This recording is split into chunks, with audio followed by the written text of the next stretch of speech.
Hey everybody, and welcome to Stock Abilities. Today we're going to be covering the Trevor Milton response rebuttal to the Hindenburg hit piece, short report, however you want to call it, here in 2020.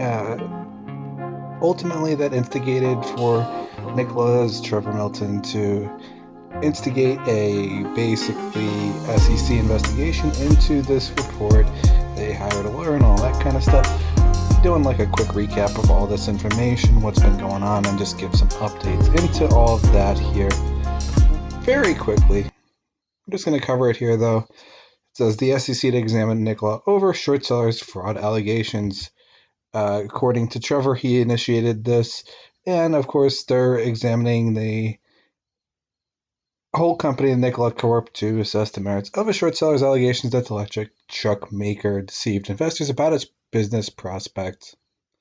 According to people familiar with the matter, Bloomberg News reports. And basically, September 10th, the report came out. I covered this in another video. If you guys want to check that out, I'll leave it in the description below. But essentially, it was intricate fraud, citing a lot of different things from their truck tests to some other things. And, up and down with Nikola here. And lately, it's been just kind of crumbling into the after hours, but we'll get into that here in just a second. Basically, the company said it has contacted securities, and I already covered that, where they contacted them, and then they hired a lawyer, Kirkland and Ellis, for potential legal options. Then the big report came out shortly after GM agreed to take an 11% stake, and he believes that the timing of all of that is too coincidental. They gathered essentially evidence between all the things that have been going on with Nikola and Trevor and made a big report about it. He says that it's kind of slander. They say it's not. An ongoing thing going on between the two. The biggest allegation supposedly is that, or allegedly is that, most notably Hindenburg alleged that Nikola in 2017 fabricated a video of a prototype truck being driven down a hill. The firm claimed that the truck was towed to the top of the hill on a remote stretch of road and simply filmed it rolling down the hill. It was never described as under its own propulsion or powertrain driven, Nikola said, adding that its investors knew at the time that the prototype vehicle wasn't functional. The company said that the 3-year-old video was irrelevant except for the fact that the short seller is trying to use it for its main thesis. Unfortunately, it's a 2,700 word thesis, so there's a little bit more to it than just the truck aspect, although that was kind of significant. In December of 2016, they found this quote from Trevor, supposedly, allegedly, the big Nikola one revealed, "This truck is by far the most state-of-the-art truck ever built in history. This thing fully functions and works. This is a real truck. This is not a pusher." Reality, it was not a real truck and was, in fact, a pusher. In the year, Nikola was poised to reveal its revolutionary truck, the Nikola One, in the months leading up to the presentation. User asked Nikola whether the truck would be a design variant or a functional prototype. Nikola confirmed that it would be a functioning and fully built truck at the event. And scrolling down here, only 47 days away from the Nikola Motor One electric semi unveiling. Live stream on our website for those not able to attend in person. So, design unveiling or functional prototype. And Nikola responds, functioning, fully built truck at the event. And of course, it covered that in here's a verification through his Twitter that he basically said that they hired the counsel of Kirkland and Ellis LLP and authorized them to reach out directly to the SEC. Allegations are false and deceptive on advice of counsel. However, it won't comment further on the ongoing investigation between the two. So there isn't going to be a lot of information between Hindenburg, SEC, and all of that. It gets kind of confidential once they're brought into it. So you won't see very much going on with that. Financial Times covers basically the confirmation that essentially the truck was in fact kind of pushed down there, and Nikola's contesting basically, or the rebuttal was that he never directly said that it was a functioning vehicle, but there's 2 or 3 sources supposedly on there that claim that he did in fact confirm it through both his Twitter and through other means. So that's up to you guys how you want to determine what that means for Nikola in the future, seeing how it might progress. But the main thing was that the vehicle wasn't all that relevant to the actual reality of what was going on at the time when he was making these promises. It's basically they consider it as a misleading information for their investors at the given point in time. As he says here, he never stated the truck was driving under its own propulsion. Described in third-party video on the social media as in motion was never described as under its own propulsion. So the wording apparently you can interpret it however you want, but it seems to imply that at the time, at least, he was sort of pushing it in the other way that it was.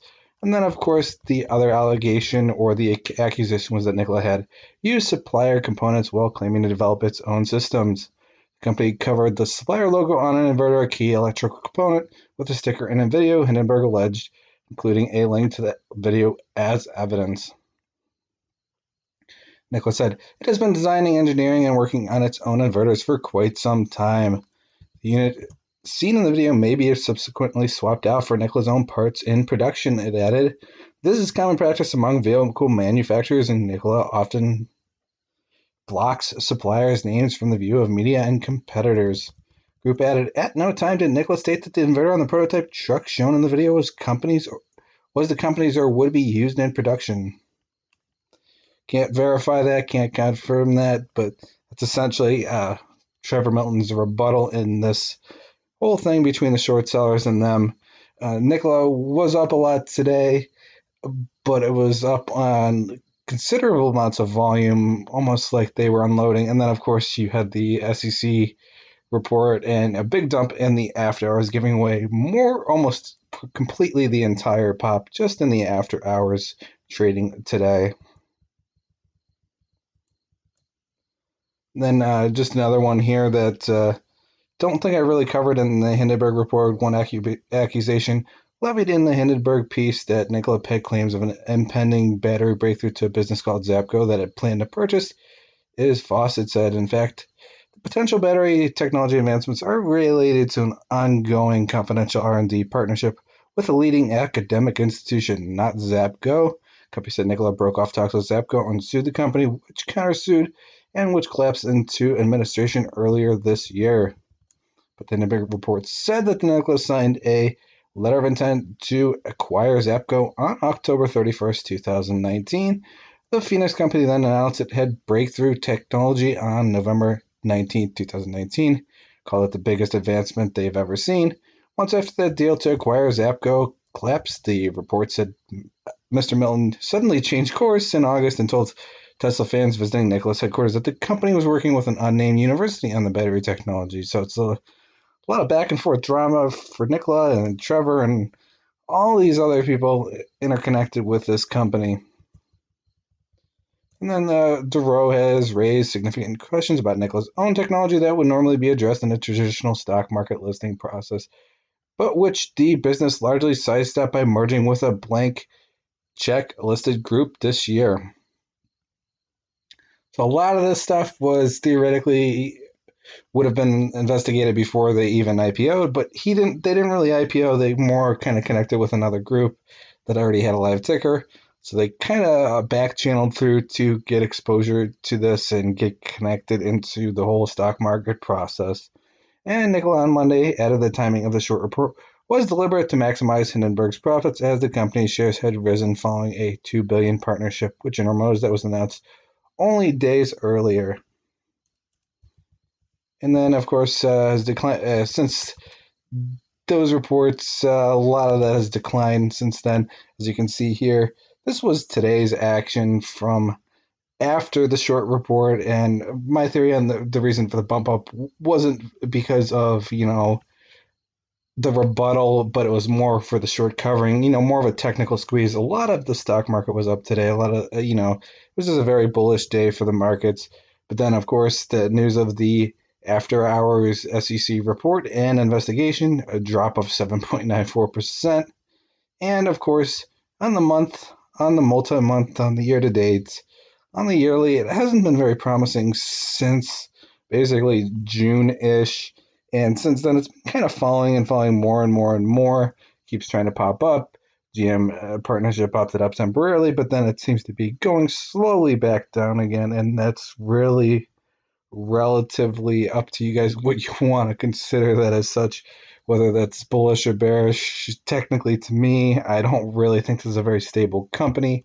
You might be saying, oh, well, I missed out on basically the shorting opportunity for Nikola. I would say that it was probably best that you simply avoid shorting or buying calls or anything. Maybe selling calls, maybe selling puts. The IV was very high going into the close, 199% is obscenely high, so you better hope that you get a significant move and that this drop holds pretty much all of this drop before the pre-market into open trading session here coming into Tuesday. Even the 25th was a high, the 2nd, the 9th, the 16th, the October 30th, and beyond that.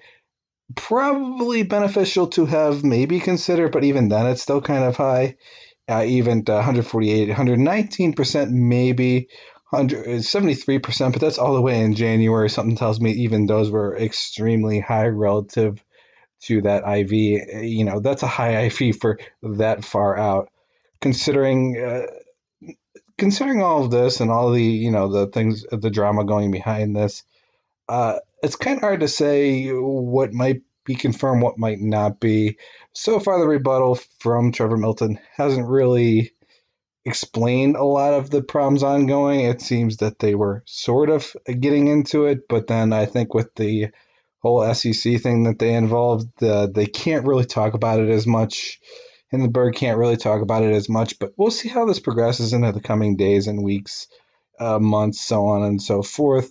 Uh, Personally, for me, I don't really like touching companies like Tesla or Nikola or other companies like that because it's a lot of future guidance, a lot of future of what you guys think of the EV market and what you guys think of, just vehicles in general and these kind of companies and whether there is that much value in those sectors for the future. So a lot of it's you're investing in prospective future growth, not necessarily much of anything beyond that. Nikola itself hasn't really generated really much of any profit at this point, according to their financial reports to the SEC and all that kind of stuff. And, basically, before all this started happening, they really didn't do a whole lot. A lot of this has seemed to be pushed up in 2020.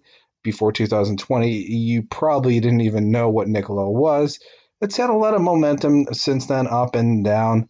Whether it's going to go into bankruptcy, probably not. Whether he's going to go to prison, probably not. These are not really criminal allegations per se, but these are more of generalized accusations from a short report. Citron join in as well, bashing Nikola.